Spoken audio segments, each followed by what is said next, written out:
नमस्कार दोस्तों, आप सभी का द एजुकेशन कैटलिस्ट में स्वागत है। दोस्तों, किन्हीं कारणों से कल मैं वीडियो नहीं बना पाया था और थोड़ा सा लेट हो गया। सिलेबस आपका आ गया है।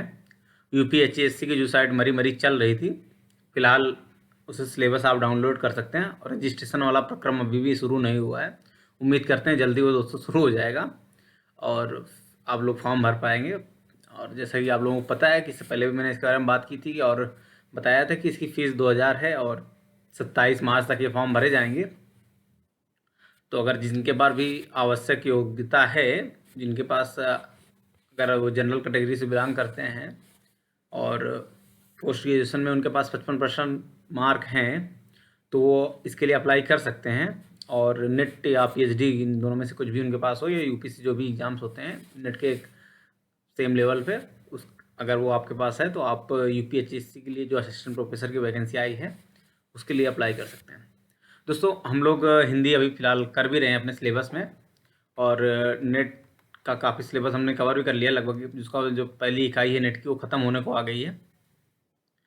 तो यहाँ पे जो हम यूपीएचएससी की का जो हिंदी का सिलेबस है दोस्तों, उसको डिस्कस करने जा रहे हैं।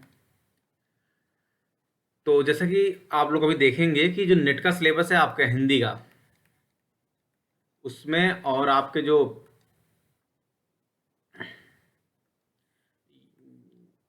आपका जो यूपीएचएससी का सिलेबस है उसमें ज़्यादा डिफरेंस नहीं है आपका। मतलब केवल ये मान के चलिए जो स्पेसिफिक रचना वगैरह दी गई हैं, उपन्यास वगैरह हैं, उनमें थोड़ा सा डिफरेंस है। बाकी आपको कहीं ज़्यादा डिफरेंस देखने के लिए नहीं मिलेगा। तो अब हम लोग थोड़ा सा इसके सिलेबस के बारे में बात कर लेते हैं। जैसे नेट का सिलेबस 10 पार्ट्स में डिवाइड है आपका टोटल, वैसे ही इसका पार्ट भी 10 पार्ट्स में डिवाइड करके दिया गया और लगभग उससे मिलता जुलता ही सिलेबस है। तो ज़्यादा परेशान होने की जरूरत नहीं है, आपके पास सफिशिएंट टाइम है। अगर आप लोग मेहनत से तैयारी करते हैं तो जैसा कि पहले मैंने बताया था कि आपका टोटल 240 नंबर, सॉरी 230 नंबर का एग्ज़ाम होने वाला है, जिसमें 200 नंबर आपके होंगे राइटिंग एग्जाम के, जो कि आपका ऑब्जेक्टिव होगा, और उसके बाद 30 नंबर आपके इंटरव्यू होंगे, जिसके बेसिस पे आपकी मेरिट बनने वाली है। इसमें से 200 में से क्या होंगे, 140 आपके सब्जेक्ट से होंगे और प्लस 60 आपके जो जीएस वगैरह होंगे उससे संबंधित होंगे। इसके बारे में हम लोग पहले ही चर्चा कर चुके हैं। बाकी आप अगर आपने अभी तक ये पाठ्यक्रम डाउनलोड नहीं किया तो आप लोग इसकी यूपीएचएससी की साइट से डाउनलोड कर सकते हैं। अगर आपको डाउनलोड करने में कोई समस्या हो तो आप कमेंट बॉक्स में बता दीजिएगा, हम लिंक शेयर कर देंगे, तो आप डाउनलोड कर लीजिए। बाकी आपको यहाँ पे वैसे भी डिस्कस करके बताया, हिंदी का सिलेबस डिस्कस किया जा रहा है, तो मुझे नहीं लगता कोई ज़्यादा समस्या होने वाली है। ठीक है दोस्तों, तो शुरू करते हैं।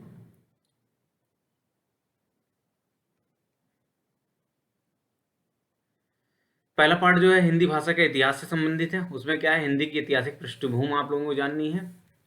ऐतिहासिक पृष्ठभूमि से तात्पर्य क्या, प्राचीन भारतीय आर्य भाषाएं कौन कौन सी थी, इनके बारे में हमें थोड़ी बहुत चर्चा करनी होगी, बात करनी होगी, पढ़ना होगा।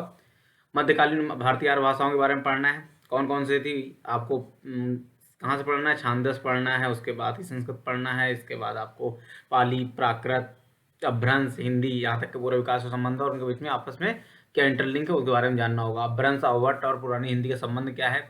ठीक है, आधुनिक भारतीय आर्य भाषा, उनका वर्गीकरण आपको पढ़ना है। 18 से पहले जो भारत में 5 भाषा क्षेत्र पाए जाते हैं उनके बारे में, हिंदी का भौगोलिक विस्तार, आरंभिक हिंदी की व्याकरणिक अनुपयुक्त रूप, हिंदी की उपभाषाएं और बोलियां पढ़नी, वर्गीकरण तो क्षेत्र आपको जानना है। प्रारंभिक हिंदी के विविध रूप, हिंदी, उर्दू, दक्षिणी हिंदुस्तानी, दक्षिणी हिंदी, काव्य भाषा के रूप में अवधि का उदय और विकास जानना है आपको। काव्य भाषा के रूप में ब्रजभाषा का उदय और विकास जानना है। साहित्यिक हिंदी के रूप में खड़ी बोली और हिंदी का उदय और विकास आपको जानना है। तो ये लगभग लगभग जो इस वाले पार्ट में हम लोगों का ऑलरेडी इसकी वीडियो इससे आपके द एजुकेशन कथा लिस्ट में पढ़े हैं, आप लोग देख सकते हैं। अगर कहीं कोई समस्या हो तो आप कमेंट बॉक्स में बता दीजिएगा। मानक हिंदी का भाषा वैज्ञानिक वितरण, रूपगत हिंदी की स्वरम व्यवस्था का वीडियो पढ़ा हुआ है। हिंदी ध्वनियों के वर्गीकरण के बारे में का आधार क्या है वो पढ़ लेंगे, हम लोग पढ़ चुके हैं। हिंदी शब्द रचना पढ़ लेंगे, उपसर्ग, प्रत्यय, हिंदी की रूप रचना, लिंग, वचन, इन सब का वीडियो आपको पढ़ा हुआ है। इसमें कारक व्यवस्था के संदर्भ में संज्ञा, सर्वनाम, विशेषण, क्रिया, रूप, हिंदी वाक्य रचना, इन सबका वीडियो भी आपको मिल जाएगा। हिंदी भाषा प्रयोग के विविध रूप, बोली, मानक भाषा, राजभाषा, राष्ट्रभाषा, संपर्क भाषा, संचार भाषा। तो इन सब के बेसिक डिफरेंस को हमें समझना होगा कि मानक भाषा क्या होती है, अब राजभाषा क्या होती है, राष्ट्रभाषा क्या होती है, संपर्क भाषा क्या होती है, संचार भाषा क्या होती है, सबसे अलग अलग चीज़ें होती हैं। प्रयोजन मूलक हिंदी का संवैधानिक स्थिति, भारतीय संघ की राजभाषा के रूप में हिंदी का विकास कैसे होता है, उनके साथ बच्चों के में चर्चा करने की जरूरत है, पढ़ने की जरूरत है। अगला जो पार्ट 2 है वो है नागरी लिपि का इतिहास, नागरी लिपि का इतिहास क्या था और उसके बारे में जानना है। नागरी लिपि का उद्भव और विकास कैसे होता है, नागरी लिपि की विशेषताएं और मानकीकरण की समस्याएं भी हमें जाननी होंगी। कंप्यूटर और देवनागरी लिपि से संबंधित सुविधा एवं सॉफ्टवेयर समझना है। यूनिकोड क्या होता है, इसके बारे में जानना है। तीसरा पार्ट है हिंदी विस्तारीकरण के वैयक्तिक एवं संस्थागत प्रयास। मतलब क्या है कि इसमें आपको ये जानना है कि किसी व्यक्ति विशेष द्वारा हिंदी के प्रचार के लिए क्या क्या काम किए गए हैं। मतलब इनमें से आप महात्मा गांधी के योगदान, व्यक्तित्व के योगदान के बारे में बात की जा सकती है, या अन्य लोगों की भी। और संस्थागत प्रयास के रूप में जैसे आपका सरस्वती पत्रिका का नाम इसमें बहुत आता है, ठीक है, उसका नाम हम लोग जान सकते हैं, या भारतीय नरेशन का नाम जान सकते हैं। मतलब और इन सबके योगदान को हमें समझना होगा यहाँ पे। तो स्वतंत्रता आंदोलन के दौरान राष्ट्रभाषा के रूप में हिंदी का विकास कैसे होता है, हिंदी भाषा के आंदोलन, प्रमुख व्यक्तियों और संस्थाओं के योगदान को जानना है। हिंदी से संबंधित सरकारी संस्थाएं कौन कौन सी हैं, सम्मान कौन कौन से दिए जाते हैं, पुरस्कार कौन कौन से हैं, पत्र पत्रिकाएं जैसे आज और कल प्रकाशित होती है हिंदी के लिए, आप लोगों में से किसी ने देखी भी नहीं होगी, टाइम ही नहीं होगा।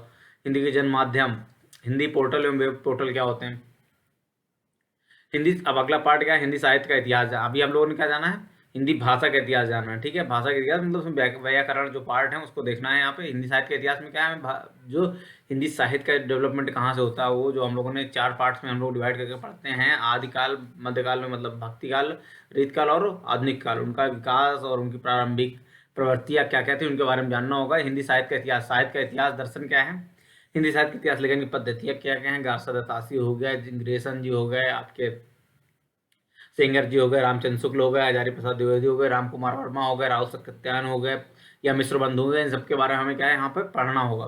हिंदी साहित्य के प्रमुख इतिहास ग्रंथ कौन कौन से हैं, इसमें चाहे हिंदी साहित्य का इतिहास हो गया, हिंदी साहित्य की भूमिका हो गई, इन सबके बारे में क्या है, या रामचंद्र चतुर्वेदी जी की हिंदी साहित्य और संवेदना का विकास हो गया, इन सबके बारे में आपको थोड़ा थोड़ा पता होना चाहिए। हिंदी साहित्य इतिहास के काल विभाजन और नामकरण को लेकर बहुत सारे विवाद हैं, उनके बारे में भी थोड़ा सा जानते हुए हमें आगे बढ़ना हो। आदिकाल, आदिकाल साहित्य की सामाजिक, सांस्कृतिक, धार्मिक पृष्ठभूमि क्या थी, सबको पता है कि उस समय क्या है कि जब आज हिंदी साहित्य में आदिकाल का विकास होता है, उसमें आपके जो भारत का पश्चिम सिरा है वहाँ से क्या है बहुत सारे आक्रांता आ रहे थे, तो उसमें क्या प्रभाव पड़ता है। धार्मिक साहित्य, जिसको धार्मिक साहित्य से तात्पर्य क्या है, जिसको आचार्य रामचंद्र शुक्ल धार्मिक साहित्य कहते हैं। सिद्ध जैन नाथ का साहित्य, लौकिक साहित्य में रासो काव्य परंपरा, जिसके आधार पर इसका आदिकाल का नाम वीर गाथा काल कौन रखते हैं, रामचंद्र शुक्ल। श्रृंगारिक काव्यधारा और अमीर खुसरो कविता, ये आदिकाल को लेकर क्या कहते हैं, विरुद्धों को सामंजस्य के प्रवृत्ति कौन देखते हैं, रामस्वरूप चतुर्वेदी। उनका मानना है कि जो इसका जितना भी काव्य धारा था उसमें एक काव्य धारा साथ में नहीं चल रही थी, वो इसके बारे में चर्चा करते हैं रासो काव्य धारा के बारे में, कि रासो में क्या है कि वीर के साथ श्रृंगार है। वहीं अगर आप बस पूर्व की ओर चले जाएं तो पूर्व में आपको कौन दिख जाएंगे, विद्यापति। विद्यापति क्या, भक्ति के साथ श्रृंगार आपको दिखने के लिए मिल जाता है, जो आगे भी चला आता है। भक्ति काल के बारे में यहाँ पर चर्चा करनी है, उसकी पृष्ठभूमि, उसके उदय और सामाजिक सांस्कृतिक कारण क्या थे, विविध दृष्टि, उनके बारे में अलग अलग लोगों के अलग अलग दृष्टिकोण है। हजारी प्रसाद द्विवेदी से कुछ और मानते हैं, और रामचंद्र शुक्ल से क्या मानते हैं, बाह्य आक्रांताओं, मुस्लिम आक्रांताओं के कारण उत्पन्न मानते हैं। वहीं वो क्या कहते हैं, उसको केवल 12 आने वैसा ही मानते हैं। भक्ति आंदोलन का अखिल भारतीय स्वरूप, उसके अंतर प्रादेशिक वैशिष्ट क्या था, भक्ति काव्य के प्रमुख दार्शनिक सिद्धांत क्या क्या थे। दार्शनिक सिद्धांत, विशिष्टाद्वैत, शुद्धाद्वैत, द्वैतावाद, द्वैतमत, भक्ति काव्य के भेद, हिंदी शब्द काव्य परंपरा और उसके वैचारिक आधार क्या क्या थे। संत काव्य में सामाजिक समरसता, आप संत काव्य से तात्पर्य समझते ही हैं। आपके कबीर हो गए, रहीम हो गए, रैदास हो गए, सबके बारे में पढ़ना होगा। हिंदी की सूफी काव्य परंपरा, हिंदी के असूफी प्रेमाख्यान, मतलब इसमें क्या है, आपको सूफी के साथ साथ असूफी भी थोड़ा सा जानना होगा, जो कि प्रेमाख्यानक ग्रंथ थे। रीतकाल तो भैया आप लोगों को अपनी ही होगा, क्यों ना हो, होना भी चाहिए, अभी आपकी उम्र अगर ऐसी है तो। रीतकाल की सामाजिक सांस्कृतिक पृष्ठभूमि, वैसे भी इस युग में केशव जैसे लोग आते हैं जिनको जो अपने आप को वृद्ध कहलाने से बड़ा शर्मिंदा महसूस करते हैं। रीतकालीन साहित्य की प्रमुख प्रवृत्तियाँ क्या क्या थी, रीतबद्ध, रीत सिद्ध और रीत मुक्त, तीनों के बारे में हमें डिफरेंस बिल्कुल सही समझना होगा। रीत काव्य के प्रमुख स्रोत कौन कौन है, रीतकालीन, अब यहाँ पर रीत के बारे में सबसे पहले हमें पता होना चाहिए रीत क्या है, इन सब के बारे में हमें अच्छे से चर्चा करनी है। रीतकालीन कवियों का आचारत्व क्या है, रीतकाल के प्रमुख कवि, उनका काव्य कौन कौन से थे, इसमें बिहारी हो गए, केशव हो गए, घनानंद हो गया, बोधा हो गए, आलम हो गए, ठाकुर हो गए, इन सब के बारे में आपको जानना होगा। रीत काव्य में लोक जीवन क्या था, बिल्कुल आपको पता है कि रीत काव्यीन जो काव्य था वो क्या था, दरबारी काव्य था। तो दरबारी काव्य, तो उसमें लोक जीवन कैसा है तो बहुत मुश्किल से देखने को नहीं मिलेगा। उसमें प्रकृति भी आपको क्या है, केवल किसके रूप में, उद्दीपन के रूप में आती है। रीत काव्य का अस्मिता मूलक विमर्श कैसा था? आधुनिक काल के बारे में क्या? हिंदी गद्य का उद्भव और विकास कैसे होता है? भारतीय पूर्व हिंदी गद्य, भारतेंदुकालीन हिंदी काव्य, भारतेंदु युग से पूर्व हिंदी गद्य कैसा था? और भारतेंदु पूर्व जो हिंदी गद्य था, माना यह जाता है कि जो दक्षिणी हिंदी है उसमें ही सबसे भारतेंदु से पूर्व गद्य देखने के लिए मिलता है। भारतेंदु तथा उनका मंडल क्या था? भारतेंदु मंडल के बाहर के लेखक का पारसी थिएटर और हिंदी रंगमंच, हिंदी पत्रकारिता, ये सिलेबस आप हिंदी साहित्य और संवेदना के विकास रामचंद्र चतुर्वेदी वाले में ठीक मिलेगा, रामस्वरूप चतुर्वेदी जी के। हिंदी पत्रकारिता का आरंभ और 19वीं शताब्दी की हिंदी पत्रकारिता के बारे में आपको मतलब पढ़ना है। आपको पता है आधुनिक काल के जो जितने भी प्रारंभिक रचनाकार थे उनमें से अधिकतर पत्रकार थे, चाहे भारतेंदु, चाहे प्रताप नारायण मिश्र हो, चाहे महावीर प्रसाद द्विवेदी हो, चाहे रामचंद्र मतलब शुक्ल भी किसी न किसी प्रकार से पत्रकारिता से जुड़े ही मिलते हैं, चाहे प्रेमचंद शुक्ल प्रेमचंद जी हो। तो सबका क्या है कि कहीं ना कहीं पत्रकारिता में जुड़े रहते हैं। हंस, आप लोग कमेंट बॉक्स में जरूर बताइए हंस पत्रिका का संपादन किसने किया था? द्विवेदी युग, महावीर प्रसाद द्विवेदी और उनका युग, हिंदी नवजागरण और सरस्वती की भूमिका क्या रहती है? राष्ट्रीय काव्यधारा के प्रमुख कवि कौन कौन थे? स्वच्छंदतावाद और उनके प्रमुख कवि कौन थे? स्वच्छतावाद क्या है ये, इसके बारे में हम लोग अलग से पढ़ेंगे। द्विवेदी युगीन हिंदी पत्रकारिता क्या थी? द्विवेदी युगीन हिंदी गद्य का वैशिष्ट क्या है? ठीक है। छायावाद क्या है? इसके बारे में बहुत ज़्यादा डिस्कस हुआ है और बहुत ही विवादित टॉपिक है ये, लेकिन अंत में क्या है, बाद में धीरे धीरे इसके लिए मंतव्य बदलता है। और जैसे आचार्य रामचंद्र शुक्ल शुरुआत में तो उनकी भावना बहुत कुटिल रहती है, लेकिन बाद में जो उनके बाद जितने भी आलोचक आते हैं उन्होंने छायावाद को नए नज़रिए से देखने की कोशिश की है और उसको केवल क्या है, किसी भी चीज़ का छाया नहीं माना है। और जैसा कि जयशंकर खुद अपनी उद्घोषणाओं में इसका विवरण देते हैं। छायावाद की सांस्कृतिक सामाजिक दार्शनिक पृष्ठभूमि क्या थी? बढ़िया टॉपिक है। छायावाद का आरंभ, ठीक है। छायावाद के विषय में विभिन्न मत, मैंने जैसे बताया। छायावाद की प्रमुख विशेषताएं क्या थी? प्रकृति का कैसे रूप में आती है? प्रकृति का, इसमें इसी युग में प्रकृति सुकुमार कवि पंत जी आते हैं। छायावाद के प्रमुख कौन कौन से? प्रसाद पंत, निराला और आपके महादेवी के नाम आप लोगों ने सुन भी रखा था। इनके अलावा भी बहुत सारे लोग इस समय रचना में लगे हुए थे, तो उनके बारे में जानना है। प्रगतिवाद की अवधारणा क्या है? प्रगतिवादी काव्य और उसके प्रमुख कवि कौन है? अर्थात 1936 से आपको 43 तक का यह पढ़ना है। प्रयोगवाद 1943 से उसके 1943 से आगे आपको पढ़ना है। और इसके बाद नायिका कविता प्रमुख कवि के बारे में आपको जानना है। समकालीन कविता क्या है? तो उसमें समकालीन कविता के प्रमुख हस्ताक्षर कौन कौन से हैं वो भी देखने होंगे।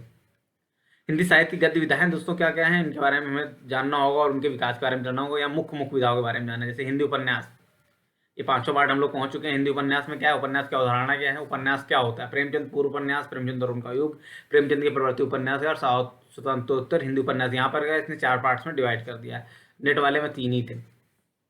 हिंदी कहानी का उद्भव और विकास, हिंदी कहानी के प्रमुख आंदोलन कौन कौन से हैं? कहानी और दलित कहानी आंदोलन, स्त्री विमर्श कहानी आंदोलन, कहानी और नई कहानी। हिंदी कहानी की प्रमुख प्रवृत्तियाँ क्या कहती हैं? हिंदी नाटक और रंगमंच। हम भारतीय नाट्य परंपरा और नाट्यशास्त्र का संक्षिप्त पढ़ते हैं, अर्थात नाट्यशास्त्र किसकी रचना है? भरत मुनि का। हिंदी नाटक के विकास के चरण क्या क्या? भारतीय युग पूर्व के नाटक कौन कौन से थे? भारतीय युग के नाटक कौन कौन से थे? नवोस किसका लिखा हुआ है? भारतीय युग का है, भारतीय युग पूर्व युग का है। प्रसाद युग क्या था? प्रसाद युग जो कि इसके केंद्रीय व्यक्तित्व है नाटक के, इसमें चाहे आपका क्लासिकल नाटक ध्रुव स्वामी हो, चाहे वो आपका चंद्रगुप्त हो, स्कंदगुप्त हो, सब में क्या है आपको बढ़िया आनंद आने वाला है। और प्रसादोत्तर युग के नाटक, इसमें आप मोहन राकेश वगैरह को भी पढ़ सकते हैं। स्वतंत्रोत्तर युग के नाटक, हिंदी के प्रमुख एकांकीकार कौन कौन से थे? इनके बारे में आपको जानना होगा। हिंदी निबंध का विकास, हिंदी निबंध के विकास में आप सबसे पहले तो रामचंद्र शुक्ल को ही पढ़ेंगे। हिंदी निबंध की मूलभूत विशेषताएं, हिंदी निबंध के प्रमुख भेद कौन कौन से हैं? इसमें कौन कौन से? अब प्रताप नारायण मिश्र जैसे लोग भी आते हैं निबंध के शैली में। हिंदी आलोचना, हिंदी आलोचना को उद्भव और विकास कैसे होता है? हिंदी के प्रमुख आलोचक रामचंद्र शुक्ल हो गए, हजारी प्रसाद द्विवेदी हो गए, रामकुमार वर्मा हो गए। उसके बाद आपके आधुनिक हस्ताक्षर और नामवर सिंह का नाम भी आ जाता है।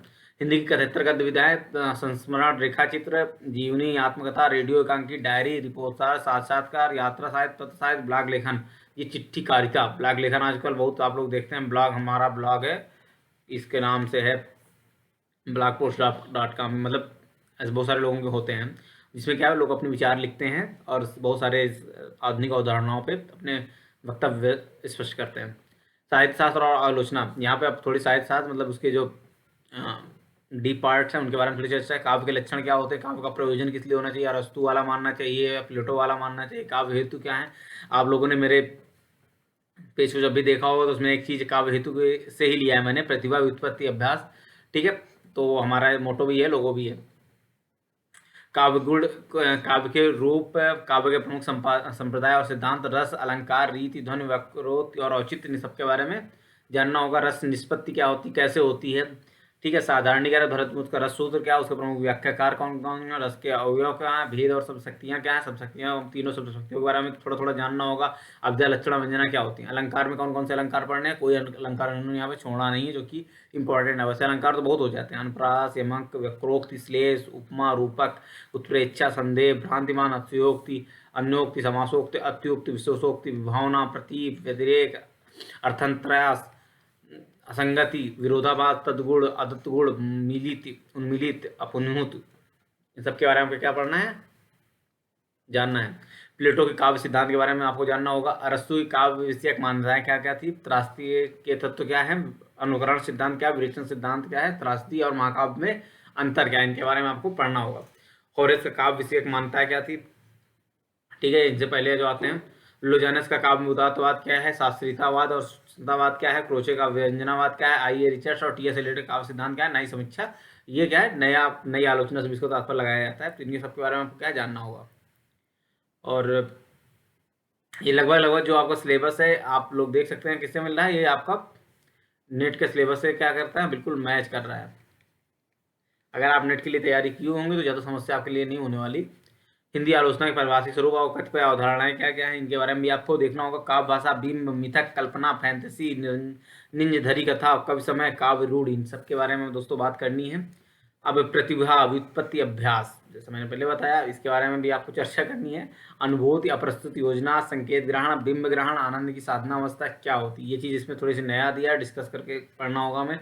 सिद्धावस्था क्या है, शील दशा क्या है, भाव दशा क्या है, लोक मंगल क्या है, प्रत्यक्ष रूप विधान क्या है, स्मृत रूप विधान क्या है, कल्पित रूप विधान क्या है, भाव मनोविकार क्या होते हैं, ज्ञानात्मक संवेदना क्या होती है, ज्ञान संवेदनात्मक ज्ञान क्या होता है, लाक्षणिक मूर्तिमत्ता क्या होती है, उपचार वक्रता क्या होती है, आदर्शोन्मुख यथार्थ क्या है, विरुद्धों का सामंजस्य क्या है, लघु मानोमय कोष क्या है, आलम्बन धर्म क्या है, अनुभूति क्या है, कल्पना, चेतना प्रवाह, रूप का सहृदय, इन सबके बारे में क्या है दोस्तों हमें जानना है। विडंबना, आयरोनी, अजनबीपन, विसंगति, अंतर्विरोध, पैराडॉक्स, संतरास, विरोधाभास, विपतन, इनके सबके बारे में क्या है आपको जानना होगा। उत्तराधुनिकता के बारे में आपको जानना होगा। मार्क्सवाद के बारे, ये जो विभिन्न प्रकार के अवाद हैं, इनके बारे में भी आपको क्या है दोस्तों चर्चा करनी है। मनोविश्लेषणवाद जानना है, अस्तित्ववाद जानना है, यथार्थवाद जानना है, आदर्शवाद जानना है, अति यथार्थवाद जानना है। उसमें कम थे नेट में, यहाँ पे ज़्यादा दे दिए। मानववाद, प्रभाववाद, आधुनिकतावाद, संरचनावाद, रूपवाद, अस्मितामूलक विमर्श, अस्मितामूलक विमर्श पर दलित, स्त्री, आदिवासी और थर्ड जनरेशन, इनके बारे में क्या है अभी हिंदी साहित्य में या किसी अन्य साहित्य में क्या डिस्कस हुआ है या नहीं। पुनर्जागरण, गांधीवाद, अंबेडकर, भारतीय दर्शन के परिवेश में यहाँ पर ज़्यादा आ रहा है ये पुनर्जागरण। हिंदी साहित्य का पुनर्जागरण कैसे होता है, अंबेडकर दर्शन, लोहिया दर्शन, एकात्म मानववाद क्या है ये। अब एकात्म मानववाद आप समझ लेती है, यूपी में किसी गवर्नमेंट है तो एकात्म मानववाद तो आना ही चाहिए। सांस्कृतिक आलोचना क्या है, हिंदी के प्रमुख आलोचक और उनकी आलोचनात्मक स्थापनाएं क्या है, उनके बारे में जानना है। अब यहाँ पर ये बिल्कुल जो स्पेसिफाई दे दिया है, ये बहुत अच्छी चीज़ है कि आप लोग ज़्यादा पढ़ने की जरूरत नहीं पड़ेगी, जितने इसमें दिए हैं वही पढ़ लीजिए, काम चल जाएगी। प्रमुख रचनाएं और रचनाकार, गोरखवाड़ी संपादक कौन है, पीताम्बर जी हैं। उनमें से ये मतलब 1, 6, 7, 9 ये तो याद रख नहीं सकते आप। विद्यापति की पदावली में संपादक रामफेर त्रिपाठी द्वारा जो भी है, उनमें से ये पदों को आपको पढ़ना हो। कबीरवाड़ी पीयूष संपादक कौन है, जयदेव सिंह, वसुदेव सिंह, सुमरन को अंग, विरह को अंग, पर्चा को अंग, सहज को अंग, पद, ये पढ़ने आपको। जैसी ग्रंथावली संपादक रामचंद्र शुक्ल है। नक्सिक खंड और नागमती योग खंड आपको पढ़नी है। सूरदास ब्रह्मगीत सार पढ़ना है आपको, कौन सा, 21 से लेकर 70 तक, अर्थात आपको ये सबसे ज़्यादा ये पढ़ना है। रामचरितमानस का उत्तरकांड उसमें भी है। गीता प्रेस गोरखपुर द्वारा प्रकाशित जो है। मीराबाई संपादक विश्वनाथ त्रिपाठी के आरंभ के 20 पद आपको देखने होंगे। रहीम रचनावली में काफ़ी पद हैं, 40 दोहे आपको देखने हैं। किसने, सत्यप्रकाश मिश्र द्वारा दोहावली जो की रहीम की। केशव कौमुदी भागवत टीकाकार लाला भगवान दीन आपको पढ़नी है। 5वां प्रकाश छंद संख्या ये, 11वां प्रकाश ये, और ये सब पढ़ना है। बिहारी संपादक, बिहारी के भी 40 दोहे पढ़ने हैं। विचारण 718 20 दोहे लिखे, उनमें से आपको 40 पढ़ने हैं। भूषण ग्रंथावली के भी 20 छंद आपको देखने हैं। रसकान के आपको कितने देखने हैं, रसकान के भी संख्या नहीं दी। घनानंद कवित गिनना पड़ेंगे। घनानंद कवित में 1 से 30 तक आपको पढ़ना है। मैथिली शरण को साकेत का 9वां सर्ग आपको देखना है। कामायनी का आशा 15 में से 3 सर्ग आपके सिलेबस का हिस्सा है। शायद नेट में मुझे लगता है 2 हैं। तुर्कांत त्रिपाठी निराला की राम की शक्ति पूजा, अब यहाँ पे छल छल नयन होंगे आपके, ठीक है। करो शक्ति की मौलिक कामना और लग जाइए आप लोग क्या है अपनी पढ़ाई में, ठीक है। और आपको विजयनी मानवता करनी है। भारतीय जय विजय करे वरदे वीरा वालिनी वरदे भैया। आप लोग बचपन से वंदना करते आए हैं, वरदे वीणा वादिनी वरदे, तो करना है वरदे आपको। सुमित्रानंद प्रथम रश्मि नौका विहार संध्या एक तारा भारत माता झरो जगत के जीर्ण पथ। भाई सुनने में आनंद आ जाता है, गजब की रचना है। सुमित्रानंदन पंत महादेव वर्मा आपके दीप शिखा से क्या कहा, दीप मेरे जल अकंपित पंत रहने दो अपरिचित, ठीक है। मैंने आज पथ जानती थी मैं, ठीक है। ये है आपके इससे सब आंखों के आंसू उजले सबके सपनों में सत्य पला। ये आप शांत गीत से क्या है, मैं नीर भरी दुखी बदली दीप मेरे तेरा दामनी देव अब वरदान कैसा, ठीक है। बेचारे हमेशा रोती रहती हैं, तो रोने वाला काव्य आपको पढ़ना है, लेकिन ऐसा नहीं है। ये यहाँ पे मजाक की बात अपनी जगह है, लेकिन बहुत बढ़िया काव्य इन्होंने रचा है। सच्चिदानंद हीरानंद वात्स्यायन अज्ञे, ठीक है। इन्होंने इनका असाध्य वीणा आपको पढ़नी है। नदी के द्वीप, अच्छा। गजानन माधव मुक्त अंधेरे में पढ़ना है। रामदास इनका रेणुका हिमालय, और सामधेनी इससे क्या पढ़ना है, अब आग की भीख दिल्ली और मॉस्को जयप्रकाश राही और बांसुरी सिंहासन खाली करो कि जनता आती कलम आज उनकी जय बोल, ठीक है। यही आपका जब 1975 में इमरजेंसी लगी रहती है तो उस समय का सबसे प्रसिद्ध नारा कौन आता है, यही रामधारी सिंह दिनकर द्वारा लिखित सिंहासन खाली करो कि जनता आती है। नागार्जुन हजार हजार बाहों वाली अकाल, और उसके बाद ये बहुत फेमस रचना है आपकी किसकी, नागार्जुन जी की गुलाबी चूड़ियां बादल को घिरते देखा है। कालिदास तुम सच बदलाना इंदुमती के मृत्यु शोक पे तुम रोए थे या अज रोया था। शमशेर बहादुर सिंह को जानना है, भारत की आरती एक पीली शाम है शाम होने वाली। आप शमशेर को पढ़िए, मतलब आपको सरल के साथ साथ क्या है, आपको आपके अंतरात्मा को भी निचोड़ेंगे।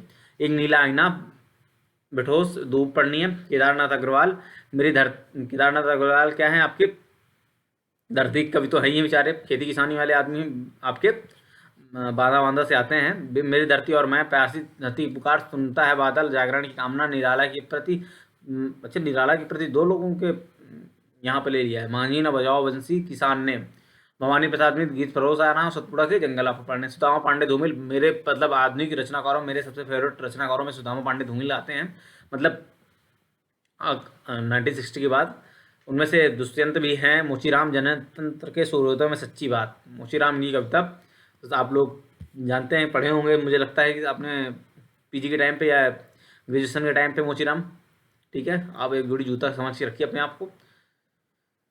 कथा साहित्य हिंदी उपन्यास में क्या है, प्रेमचंद का गोदान आपका शामिल है। चतुर्सेन शास्त्री वयम रक्षाम ये आपका नेट में नहीं है। वृंदावन वर्मा विराट की पद्मिनी ये भी नहीं है। हजारी प्रसाद पुनर्नवा वहाँ पे ये भी नहीं है। सच्चिदानंद निर्वासा नदी के द्वीप वहाँ पे ये भी नहीं है। फणेश्वर नारायण महिला अचल है।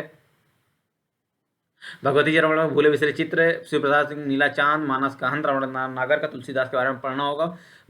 यशपाल झूठा सच, श्रीलाल शुक्ल राग दरबारी। अब भाई आप तैयारी किए होंगे तो श्रीलाल शुक्ल को राग दरबारी तो पढ़े ही लिए होंगे। बीच में साइनी वसंती पढ़ना, मनु भंडारी का आपका बंटी पढ़ना। ये आपके सिलेबस में कितने उपन्यास हैं, एक 1 2 3 4 5 6 7 8 9 10 11 12 13 13 उपन्यास आपके सिलेबस में लगे होंगे, ठीक। कहानी प्रेमचंद दुनिया का अनमोल रत्न कफन, राजा राधिका रमण प्रसाद की कानों कामना, ये आपकी नेट में भी है। विश्वम्बरनाथ शर्मा कौशिक की ताई है, ये भी है उसमें नेट में। उसने कहा था शंकर प्रसाद का आकाशदीप जैनेन्द्र की पत्नी है।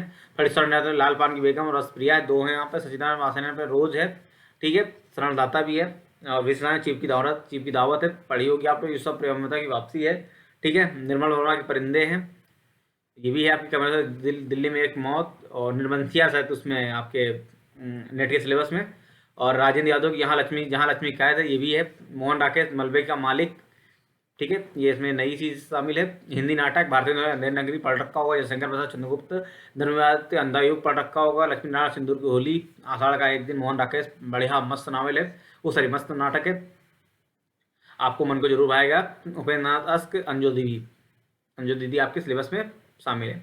तो आपको टोटल 7 नाटक आपके सिलेबस में, 13 उपन्यास हैं। 71 हिंदी का द्वितीय में करके पढ़ के जाना आपको। भारतीय निर्देशन की भारतोन्नत कैसे हो सकती है, क्या है आपका निबंध शैली में है। 62 था इनका वैश्विकता और भारतवर्ष है। प्रताप नारायण आप और धोखा पढ़ के जाना। अच्छा जी। बालकृष्ण भट्ट के साहित्य जनसमूह के हृदय का विकास है। बाल को मुकुंद गुप्त का शिव शंभू की चिट्टे है, ये भी सिलेबस में। चंद्र शर्मा गुलेरी धर्म और समाज है आपके सिलेबस में। महावीर साहब द्विवेदी कवि कर्तव्य क्या है। सरदारपुर आचार की सभ्यता पढ़ के आपको जाना है। रामचंद्र श्रद्धा और भक्ति आपको पढ़ के जाना है। ये क्या है इनका निबंध। हजारी प्रसाद द्विवेदी नाखून क्यों बढ़ते हैं, कुबेर नारायण राय, महाकवि और तर्जनी, विद्यानगर में अस्थि की पुकार, हिमालय, हरिशंकर प्रसाद, विज्ञान शुद्धा का दौर। प्रमुख आलोचक कौन कौन से हैं। रामचंद्र शुक्ल, नंदुलाल वाजपेयी, डॉक्टर नागेंद्र, हजारी प्रसाद द्विवेदी, रामविलास शर्मा, विजय देव, नारायण शाही, राम स्वरूप चतुर्वेदी। नामवर सिंह की प्रमुख स्थापनाओं के बारे में आपको जानना होगा। आत्मकथा में आपको पांडे, बेचन शर्मा, उग्र की अपनी खबर पढ़नी, जीवनी विष्णु प्रभाकर की पढ़नी, आवारा मसीहा, संस्मरण विष्णुकांत शास्त्री, सुधियां उस चंदन के वन की, यात्रा साहित्य, निर्मला कीड़ों पर चांदनी, रेखा चित्र, महादेव वर्मा, मेरा परिवार, रिपोर्ट था, फणीश्वरनाथ रेणु, जल धनजल, रमेश चंद्र साय, अकेलावत। अच्छा जी, रमेश चंद्र साय को शामिल कर लिया है, जो कि मुझे नहीं लग रहा था। साक्षात्कार, बनारसी दास चतुर्वेदी, प्रेमचंद के साथ 2 दिन, पत्र साहित्य, जानकी वल्लभ शास्त्री, निराला के पत्र, और अमृत राय चिट्ठी के पत्री। तो आप लोग देखेंगे निराला बहुत जगह पूछेगा, निराला खुद भी है और निराला संबंध वाली चीज़ें भी आई हैं। तो निराला आपके सिलेबस के लिए क्या है दोस्तों, इंपॉर्टेंट है। तो ये रहा सिलेबस की बात, और हम लोगों ने यहाँ पे सिलेबस क्या है पूरा दोस्तों डिस्कस कर लिया है। अगर कोई समस्या हो तो कोई आप लोग कमेंट बॉक्स में बता दीजिएगा। बाकी जितना भी सिलेबस है वो आपको यहाँ पर उसके इंडिविजुअल वीडियो मिल जाएंगे। बाद में मैं क्या करूँगा, सारा वीडियो एक जगह एकत्रित करके पूरा आपको प्रोवाइड कर दूंगा। बाकी डेली यहाँ पे हिंदी से संबंधित वीडियो अपलोड हो रहे हैं, और जो इसका आपका पार्ट 1 है हिंदी भाषा के इतिहास, इसका लगभग हम लोग क्या है इसके वीडियो अपलोड कर चुके हैं। ठीक है दोस्तों, अगर कहीं पे कोई समस्या हो तो आप कमेंट बॉक्स में ज़रूर बता दीजिएगा। बाकी अगर अभी तक आपने जो ये वीडियो को लाइक नहीं किया तो लाइक कर दीजिएगा, अपने दोस्तों के साथ शेयर कर दीजिएगा, और अभी तक आपने चैनल को हमारे सब्सक्राइब नहीं किया सब्सक्राइब कर लीजिएगा। ठीक है दोस्तों, धन्यवाद।